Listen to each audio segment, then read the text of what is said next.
good afternoon to all of you. It's always nice as a moderator, I come first on the stage, but we have very exciting panelists. While the other panelist is stuck somewhere on the road, I'm very, very delighted to invite on stage Ritvik Doshi from Inventus, a very accomplished VC who was in his earlier avatar an entrepreneur and now VC, and I think he's going to answer all our questions related to mobile and app. And you're the only one, so you have to answer all the questions as of now. Yes? I think the audience is more knowledgeable, but I'll try my best. Yeah, so Ritvik, let's begin with, in the last 18, 24 months, we're seeing a lot of investment happening. A lot of investment happening in hyperlocal and all that, but a lot of investment happening in mobile-based businesses. And these are big amount of investments and seed investments happening. Can you tell us what is exciting, what's exciting about mobile, these businesses, and how you as VC are looking at this space? So, no, Shraddha, you are right. A lot has happened. And largely it's happened because of the certain fundamental shifts that have happened in the Indian ecosystem which were never seen before. Largely, it is to do with the penetration of mobile phones and smartphones. Today, there are estimates that there are somewhere around 250 million smartphones in India, and around 800 million mobile phones. And in the next few years, all these 800 million mobile phones are going to be smart, data-enabled, etc. So that kind of connectivity and access has never, ever existed in India before. If you take a step back and look at any developed economy, and why they have developed, what has actually fundamentally been different in those countries compared to what has India been, it has been connectivity. And when I say connectivity, it's I'm going in the pre-internet era. It's connectivity in terms of highways, it's connectivity in terms of airports, it's connectivity in terms of shipping ports, etc., which facilitates people to communicate with each other in a much, much more frictionless manner. And that happened in the 50s and 60s in large parts of the developed world, led to a massive acceleration of GDP, and took those countries to where they are today. India doesn't have any of those things. India traditionally has always kind of leapfrogged into what is the latest possible technology. And today, it seems that thanks to this mobile phone, thanks to the smartphone, thanks to connectivity across the country, India will be able to leapfrog into a connectivity which will be largely data and mobile driven as opposed to highway driven. And that is the fundamental belief which is actually driving a lot of the investments that you're seeing over here. Be it hyperlocal, be it non-hyperlocal, doesn't matter. But at the core of it, this is the thesis. Okay. So, one of the investors only I was speaking to said that while the macro is very good as far as India is concerned, because we have 500, 800, and the numbers globally, we can talk about this usage, the consumption. Nowhere in the world this kind of number and the growing number is there. But when it comes to micro, like for all these hyperlocal and everything to work, whereas infrastructure, 3G working inside this hotel only at many places, it does not work.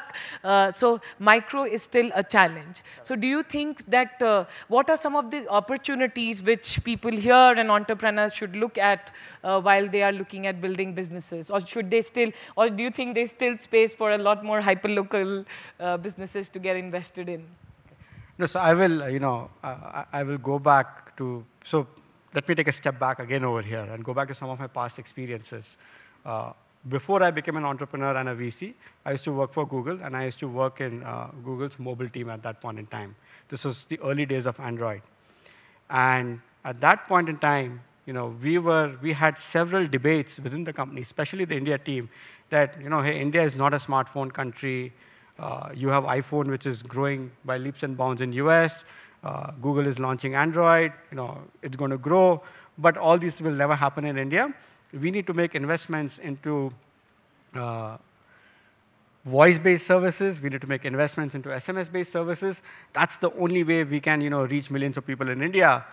And despite all debates, despite all the, millions of PPTs that many of us made, it was always rejected by the senior management of Google. And they came up with that we can wait. It's a matter of time till it happens. And the story that they related to me was that imagine yourself that you're in 1950s, 15 or 1920 in the world. Everybody around you is driving a bicycle. You've come up with a brand new technology for rubber technology for making tires, and the opportunity in front of you would be that everybody is driving bicycles. The roads are kacha roads, so let me make these tires for bicycles.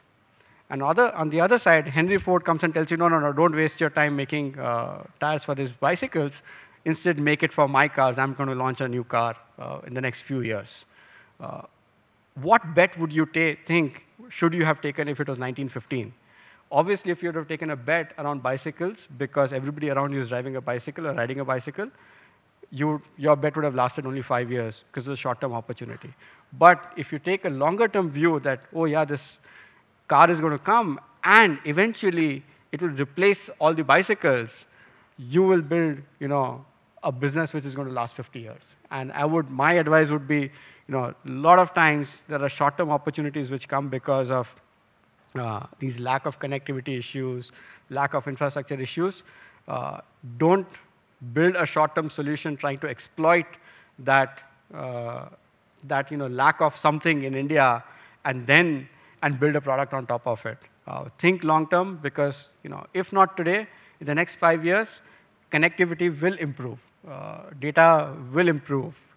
All the remote corners of India will be connected, and even people who are having 3G connection issues inside this room, that problem will be solved.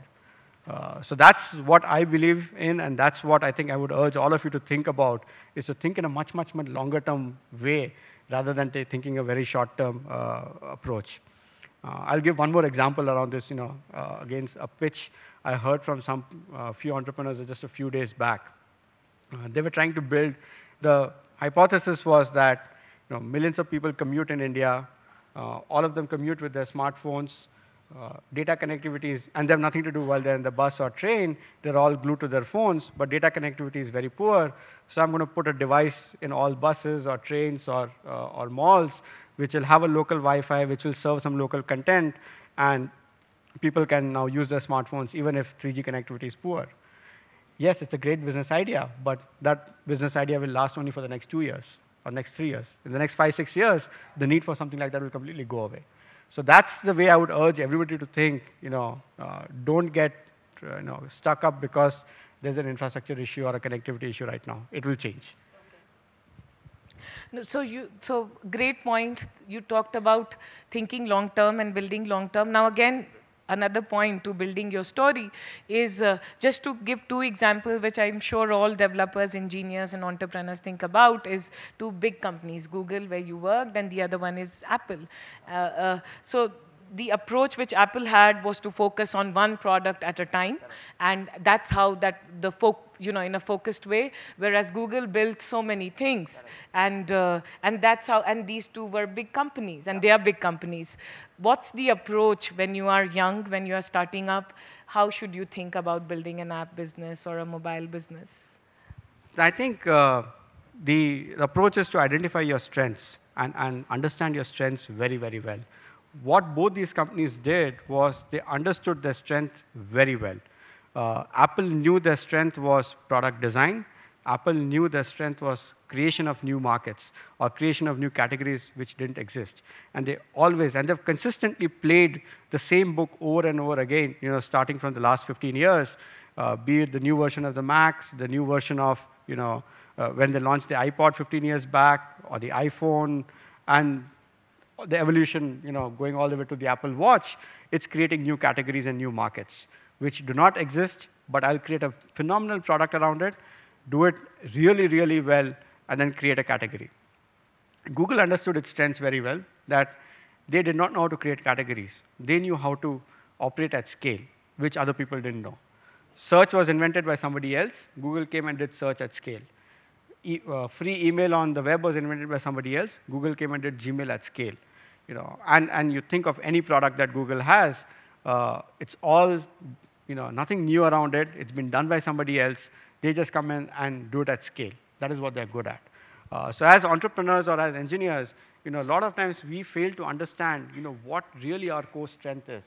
what is it that we really excel at, which no other people can do better than us, and then build everything else around that thing. For some entrepreneurs, their strength is design. They should look at creating innovative products which really stand out from something else. Housing.com, for example, some people like it, some people don't like it for a variety of reasons. But the strength of that company was design. Real estate online was not a new product or not a new category, but they knew how to do design and kind of completely disrupt it. They did it really well. There are companies which are, let's take an example of a mobile-based business, which are many of these food ordering companies that you have. There, I have seen several companies where the app experience is actually substandard. But the strength that they have is in the quality of food and the quality of delivery, that the logistics that they're able to build around it. And those companies are doing phenomenally well despite a poor quality of app. So it's again boiling down to that, what is my key strength that I have as an entrepreneur, and can I build everything else around it? I know it sounds a little bit too, textbookish, but that's the way I would think through it. And you keep meeting a lot of businesses and companies, and you invest in very few, and you meet a lot many. So, if you could tell us the secret, which very honestly tell us, why do you reject so many companies? Like if there are 35 hyperlocal companies, why does one get invested and not the others? I think, so we are at Inventors Capital, we are an early stage investor. We invest in companies which are at a, probably, just a little bit beyond the idea. The founding team is in place. The founding team has probably hired 10 other people. Early version of the product is out there, and they're building something, trying to build a business around that early version of the product. And at that stage, I think there are only two things that matter. One is that, is this company trying to operate in a market which can potentially be large enough or not? And the second thing is this the team that can execute towards it? So a lot of the investment decision is largely, it's a little bit like how we hire employees within our own organization. You interview them, you kind of meet them 2-3 times, have 5 rounds of interviews, and somehow you kind of get convinced that, I think this is the right employee for my company, and he'll be able to do the task or the job that the company requires him or her to do. And it's a similar process. And are we right 100% of the time? Absolutely no. We are right only out of 2 out of 10 times. But 8 out of 10 times we are wrong. But the bet is really, really in the team. And when we look at the team, we look at certain aspects around it. Are they really convinced about what they're really building? Do they have a clarity of thought in terms of, what are the dynamics of the business or the industry in which they're operating? Do they really understand the nuances around, the business? And do they have the ability to, think through, change, pivot, etc.? Because all businesses will pivot at some point in time. So these are 3 or 4 very, very broad parameters, on the basis of which you do it. And I think we have Ravi now. Yeah. Okay, Ravi, we cannot miss you. Welcome.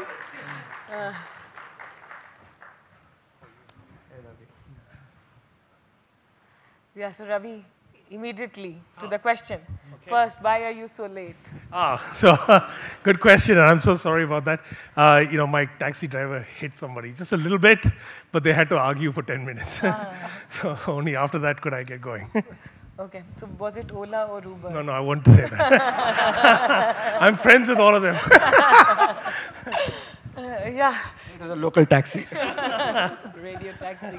Yeah, so Ravi, question to you. Yeah. So we have, as you can see, young people, and I'm sure all of them are looking at building exciting businesses, growing, becoming successful. So from your interaction and your participation in the startup ecosystem right now, what do you think are the opportunities for people to go and build in mobile space? As I was asking Ritvik, that all hyperlocal and all those companies are already getting invested.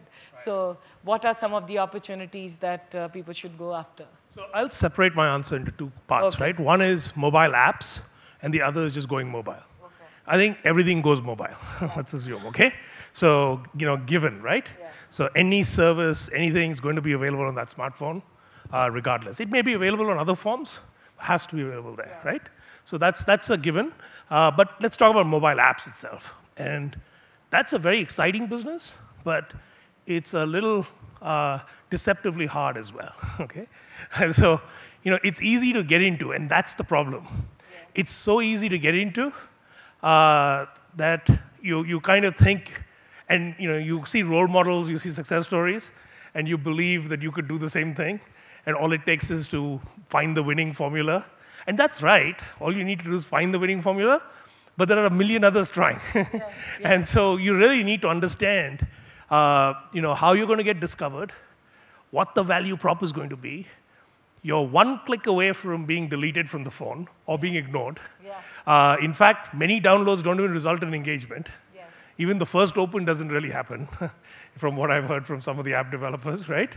And then re-engagement is a problem, which is, even after I use the app a little bit, will I really use it consistently? Is there a reason to come back to it on a regular frequency, cadence? If not, is it an ephemeral relationship, or is it something that's sustained? So it can feel a little bit. I've looked at a few of these things. It feels a little bit like gaming industry, right? Where you got to have a Bollywood hit, or something, or at least something to ride, some vehicle to ride to success. But I think we'll get over that. The other thing I feel is fundamentally the problem is the real estate on the phone is limited. Yes. I've often said the most valuable real estate on the planet is that phone, is the front home page of that phone, right? Every icon 20 icons are the most. Yeah, every app, every icon there is worth at least $20 billion eventually, right? Yeah. And that's what it's shown. If you get the WhatsApp icon there, it's worth 19 billion, right? Yeah. The next person who gets there is worth another 10, 20 billion, right? And the bottom 4 or 5 icons, worth even more. Yeah. Yeah. So, it's like that's the stickiness that you need to achieve, And I think, so it's it's an exciting business. Discovery is hard, loyalty is non-existent, getting kind of sustainability is even harder, monetization is hard, but if you can get through all those barriers, winning is disproportionate. Yeah. Yeah. It's just unbelievably disproportionate, right? Yeah. So that's my take on this. It's just so big, the prize. It doesn't matter how hard it is. Lots of good people will try. So you tell us tell us what are some of the things that you think will work, like to get there, and especially from an Indian context, what do you think is going to work? So forget about Indian context. I think users are going to be the same everywhere. Okay, there may be some Indic language opportunity. Yeah. There may be some. We have lots of micro communities that are pretty large. European country size communities. You can build an app just in Malayali and have almost half of Europe size target TAM, right?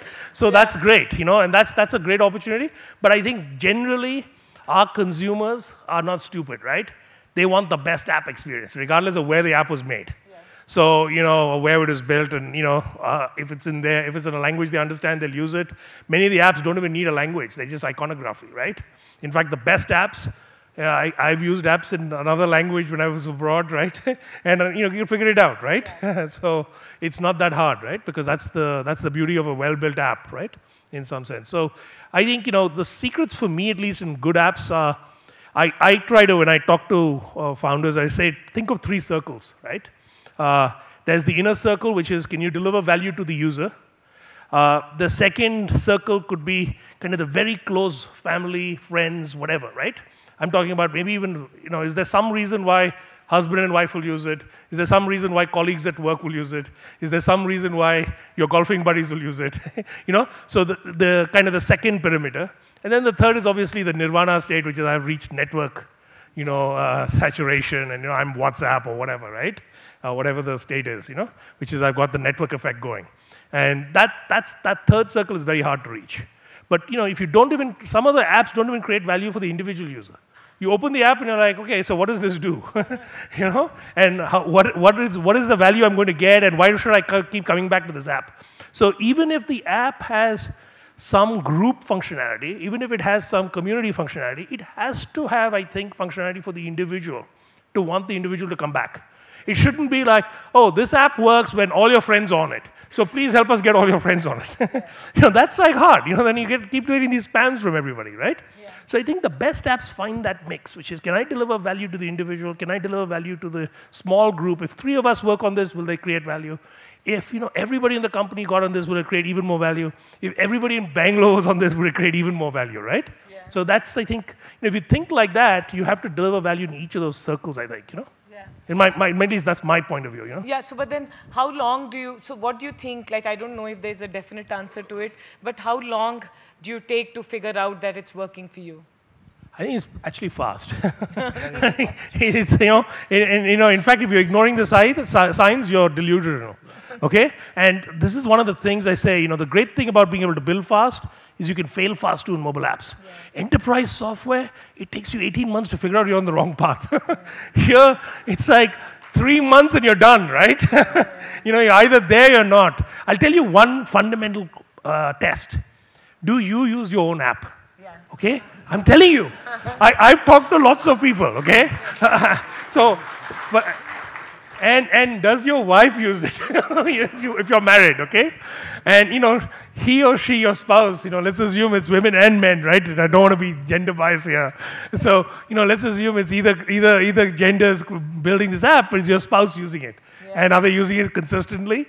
And the way to tell is not is the app still on their phone, but are they telling you about things that don't work? Yeah. If they're not telling you, not complaining to you, and you're the developer of the thing, forget it. Yeah. Something's wrong. Is your coworker in the office using it? Yeah. So many apps are built for enterprise, and nobody in the enterprise is using it. Yeah. Sometimes the boss has mandated his team use it. Okay, the whole team is like being dragged to use it, right? But nobody really wants to use it, right? Yeah. So that's, I think, the real test. And you can tell that quickly. So you can get the data in a week or 2 weeks. You can get it. That's the whole. So if discovery is hard.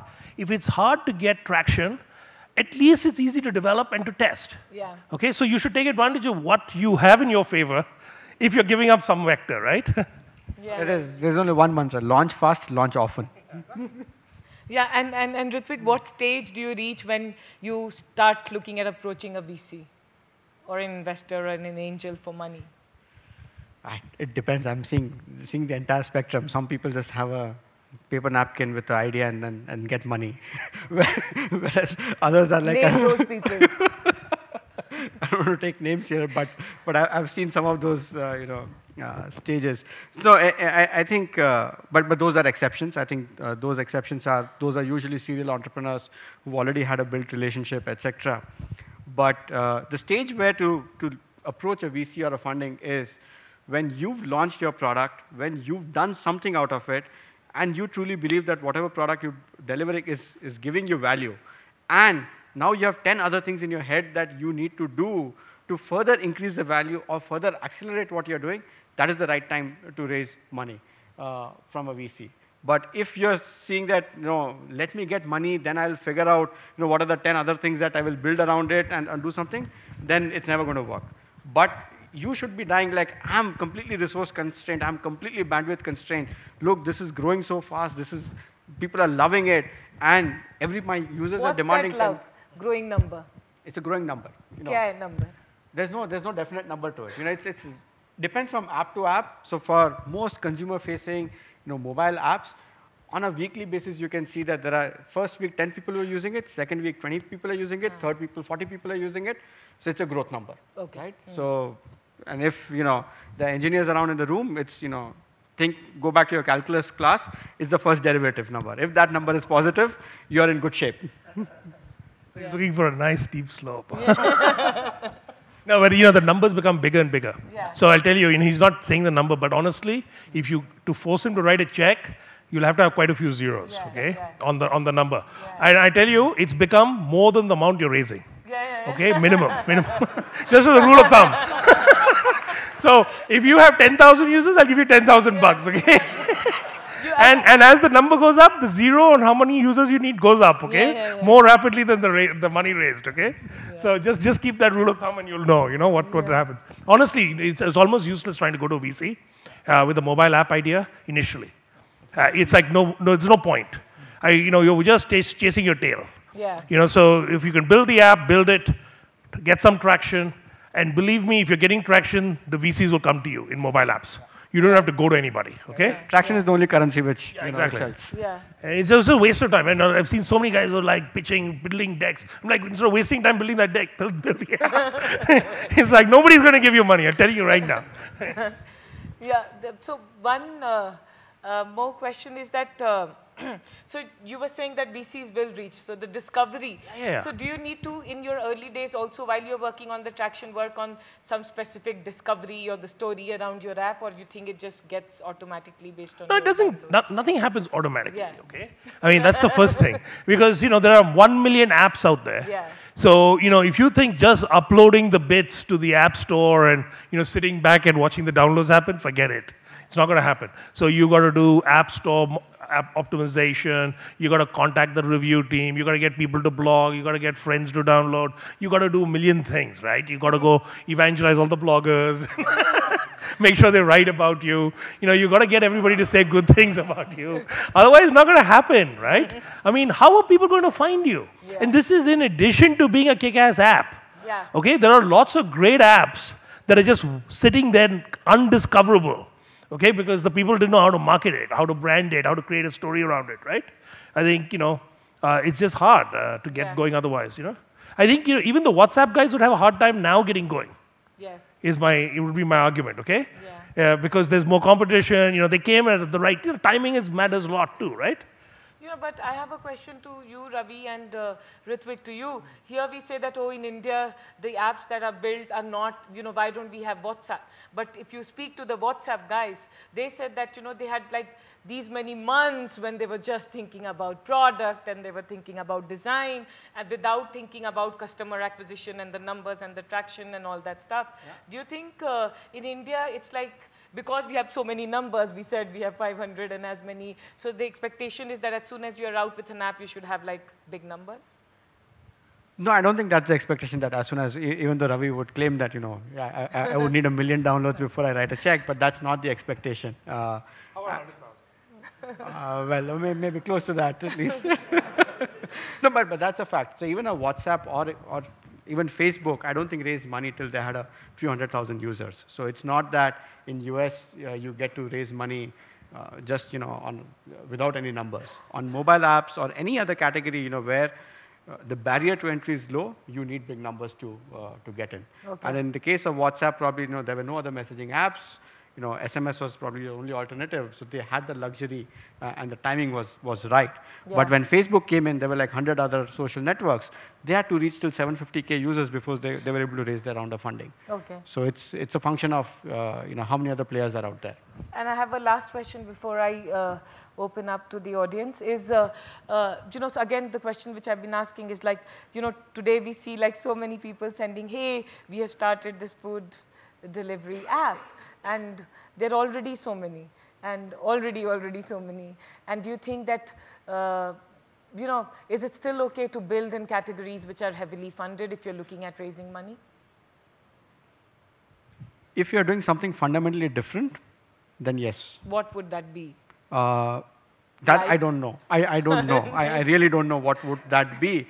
But users will know. Okay. If you're doing something very different, even if you are the 101st person or the team or the company in that space, users will realize that there is something about this experience which is either magical, there is something about this experience which is, either making it more convenient, whatever it may be, and you'll start actually seeing traction around it. So if you truly believe that there is, and it's not about, what you're doing behind the scenes from a technology point of view, it's about the value that you're delivering to the user. Yeah. And there's something, which is one thing which you're doing so well and better than everybody else, that can actually propel you to being discovered and actually compete with 100 other people. And there are enough examples in the past, where not necessarily the first mover has been the winner.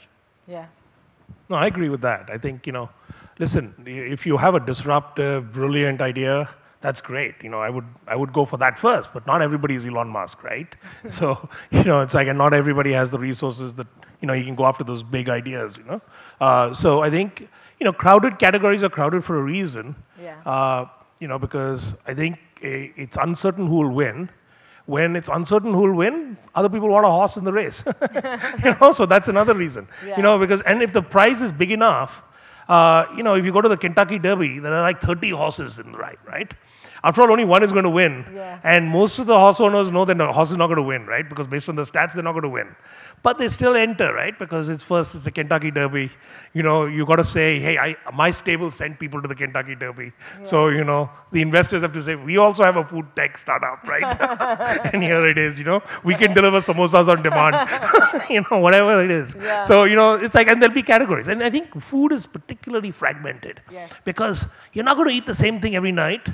Different people are going to eat different things. In Bangalore, it's a very cosmopolitan environment. So, people want things from spicy Andhra to Punjabi, rasoi to whatever, right? So, each category can be a different, app. And I think, you'll solve some of this with aggregators on top. The Swiggies or whatever, will offer aggregation on top of this, and you'll press a button, you won't care where the kitchen comes from. It'll be Roadrunner, somebody will deliver anyway. So it'll all be seamless. So it's all about value, right? It's all about value, Okay, great. So now open to the audience. Please ask your questions. And we are well within the time. I hope I paisa vasool, right? I compress. बहुत अच्छा पैसा वसूल. Please ask and vasool as much money. If you're sitting, ask your questions, doubts or anything. Yes? Okay. Question for you, Ritvik. So, Series A, B, C, very soon maybe we'll hear Series Z. Where is the exit strategy for Indian companies who have raised billions? Good, you sound like my LP. So to be honest, the couple of things, first of all, yes, there are a number of exits that have happened in India. Have been very few. And there's a reason for that. The reason is that you did not have the Indian IPO market or the Indian capital markets, the regulations around it, etc., are very different from what you see in the West, which makes it very hard for some startups to, be able to list and exit in those markets. But however, that is changing. SEBI just came up this year with certain amount of startup listing norms and etc.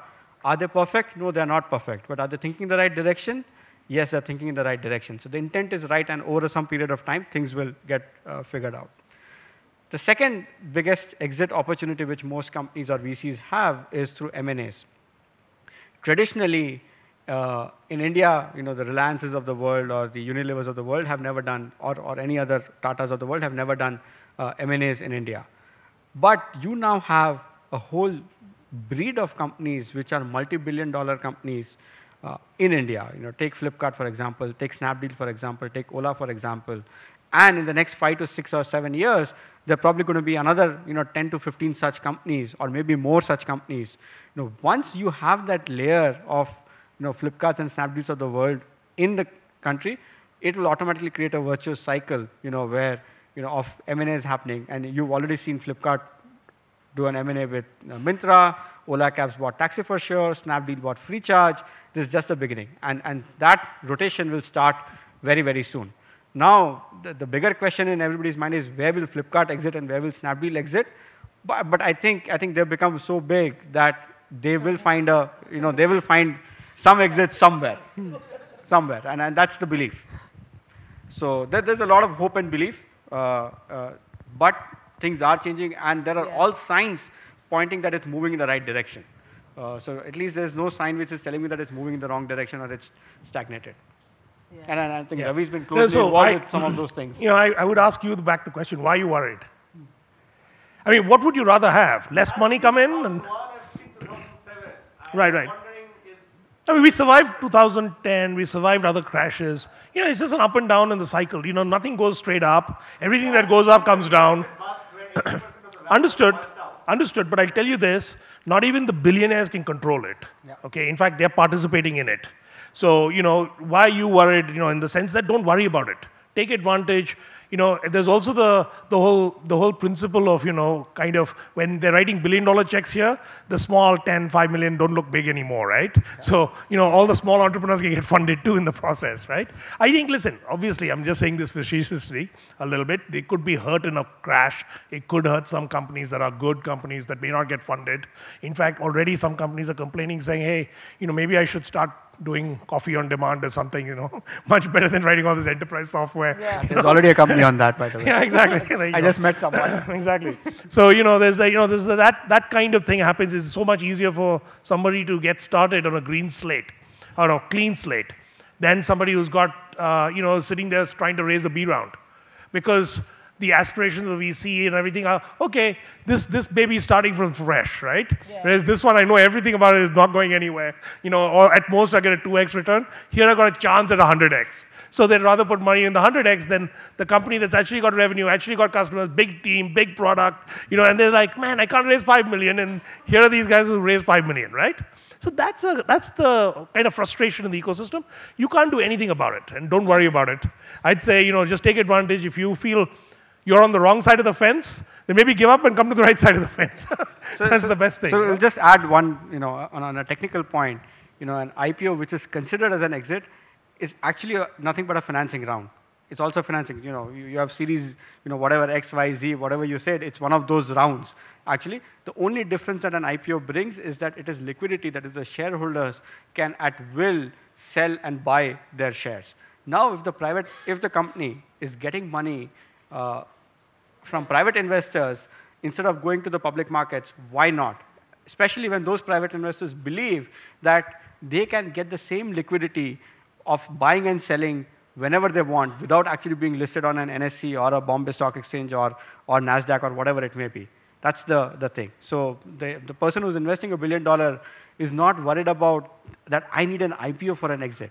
All they care about is, will I be able to sell my shares to someone if I need to at some point in time? And I think most of them believe that, yes, it need not be a capital market like a stock exchange. See, it's making it sound very official. It's actually the greater fool theory, right? Will you be able to identify the greater fool who will buy from you, right? And as long as you think there's one more fool out there, you can make the money. But Ravi, the one good thing is happening that a lot of money is coming, right? A lot of investments. Absolutely. In fact, every day there are people coming in. Here, okay, all jokes aside, India is the second biggest homogeneous market in the world, okay? There is not one other market where you can go with a single currency, single law, single nation, and find a bigger homogeneous market, okay? Indian middle class is growing like mad.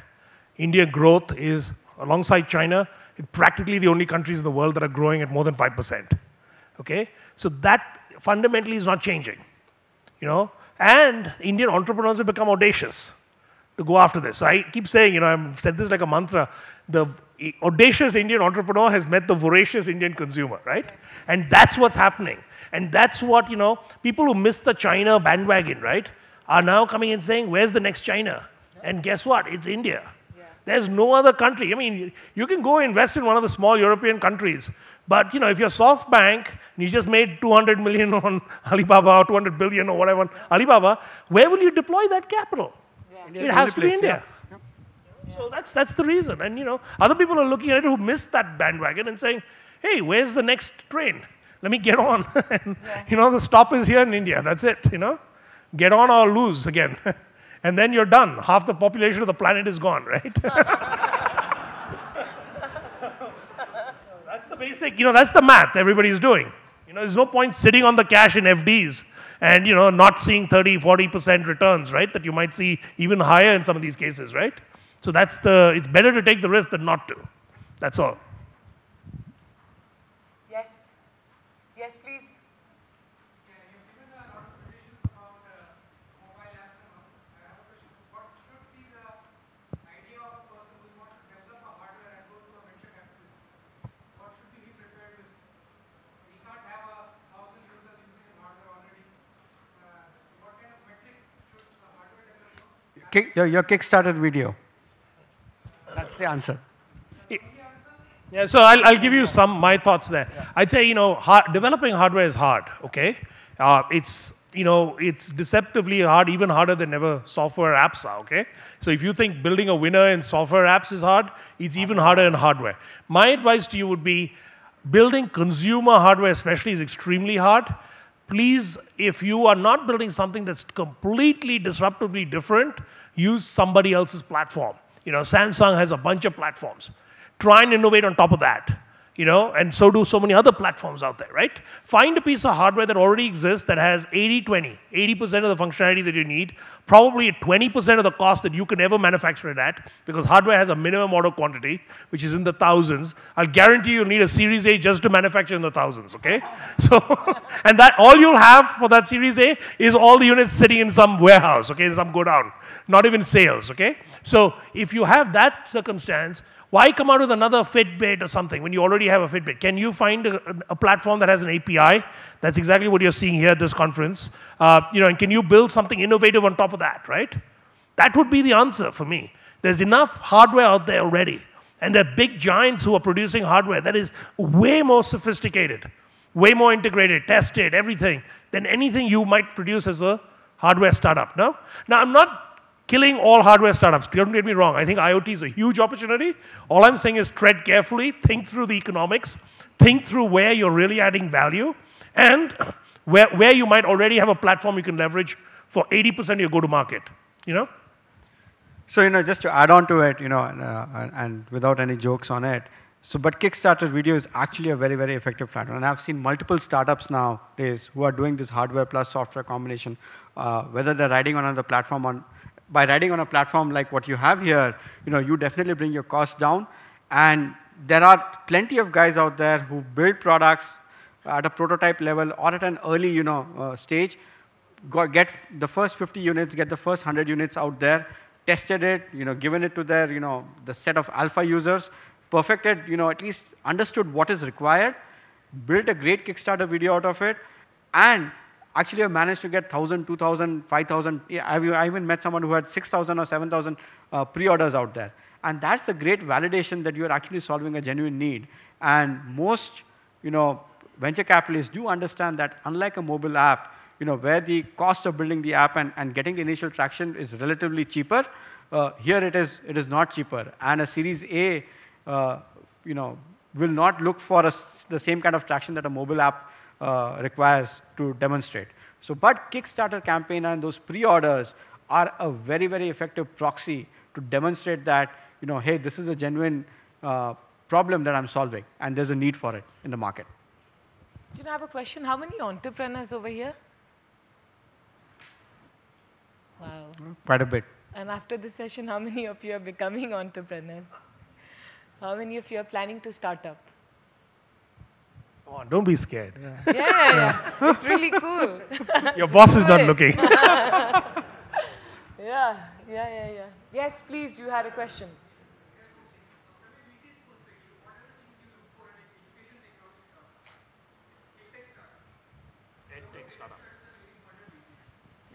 No, none of them are getting funded? They're not getting funded. Getting funded, okay. Yeah. So I would, education is a very, very, very big sector, and I can break edtech into, multiple, kind of verticals or subdomains, you may call it. There are a whole bunch of companies which are trying to, enhance what is known as the in-classroom experience, where they would go to schools and try to change the classroom experience because the education system is inefficient. We've been doing the same thing for the last 300 years, etc. That's one segment of users. There's a second segment of edtech startups which are completely outcome driven. That once you are in your higher classes or you're in your college, now you need to move on to your next thing in life, and how do I prepare you for the next thing in life? And the third segment is what is known as the continuing education kind of stuff, where you've already finished your school, college, etc. You're in your job, but you need to acquire a new skill to move ahead with your career or switch careers and things like that. The last two are relatively easier to build because it has a direct appeal to your audience or a consumer, and they can see a benefit straight away. The first one, and there are plenty of them which are out there, and I do believe that there is a need for it, but it's a very, very hard category, which is actually changing something into the schools, because the number of stakeholders involved over there is so hard, that it will take you just 9 months to 12 months just to convince one school to go ahead and deploy your product, and then to demonstrate any result out of it takes another 3 years or 4 years. So it becomes a very, very long cycle out there, and from a VC, that doesn't mean it's a bad business, or that doesn't mean that it's an opportunity not worth pursuing. But from a VC point of view, some of those businesses which take a longer time and have a long gestation period become hard to fund. But the other two, I think, the categories, a lot of them are trying to take advantage of mobile phones, take advantage of the digital distribution that we have out there, and trying to do something on it. Yeah, I think. Like.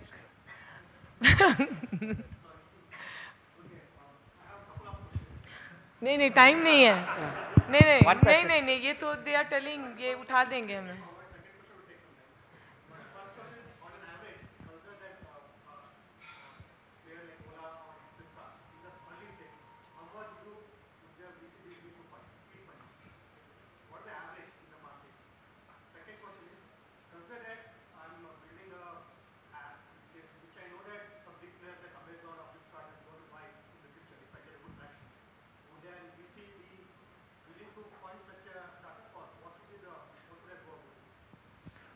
So this, I would request Ritvik and Ravi if you could take off stage.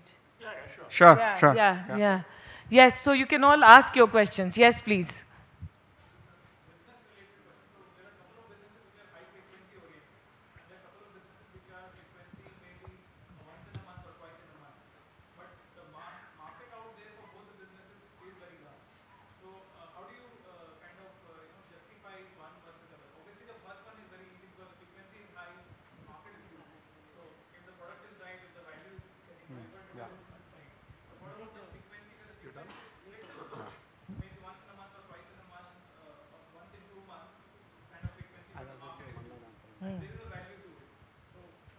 No, so the way to do it is, it all boils down to lifetime value. So if it's a low frequency business like housing, for example, right?